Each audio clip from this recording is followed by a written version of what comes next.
সব সময় মোবাইল, সকাল থেকে শুরু হলো, সকাল থেকে রাত মোবাইল সবসময় ঘেটেই যাব, অল টাইম মোবাইল ছাড়া চলছেই না। ইয়াং জেনারেশনকে কি বলবে, ইনাদেরই যা অবস্থা। ওই সকালে ঘুমতে ভাঙলো, মোবাইল শুরু হয়ে গেল, বাস ওই যে চলতে রইলো, সব সময় ঘাটছে ঘাটছে। নিউজও পড়তে পাবো না, খালি তুই খালি রান্না করে করে করে খালি খালি খাওয়াবো সকাল থেকে সন্ধ্যে। ওই হয়েছে আমার ডিউটি।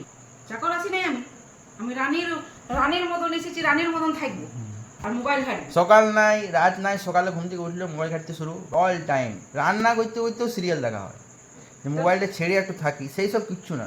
মোবাইল রাতে শোবার সময়ও মোবাইল ঘাঁটলো, শুতে শুতে ঘুমাইতে ঘুমাইতে, চারিদিকে অন্ধকার, তার মধ্যে মোবাইল ঘাঁটা চলছে। বাবুকে তো কিছু বলা যাবে না, কিছু বললেই খাও খাও। তো তোর বাপের কি, আমি তো রান্না বান্না সেরে আর করে নিজে আমরা মোবাইল নিয়ে সবাইকে তো ঠুসিয়ে দিলাম, এবারে নিজে একটু ওই চোখ টোক সব জলাঞ্জলি যাবে। ওই জন্যই তো চশমা পরে নিয়েছি। হ্যাঁ, ওইটার দিকেও জলাঞ্জলি চলে যাবে।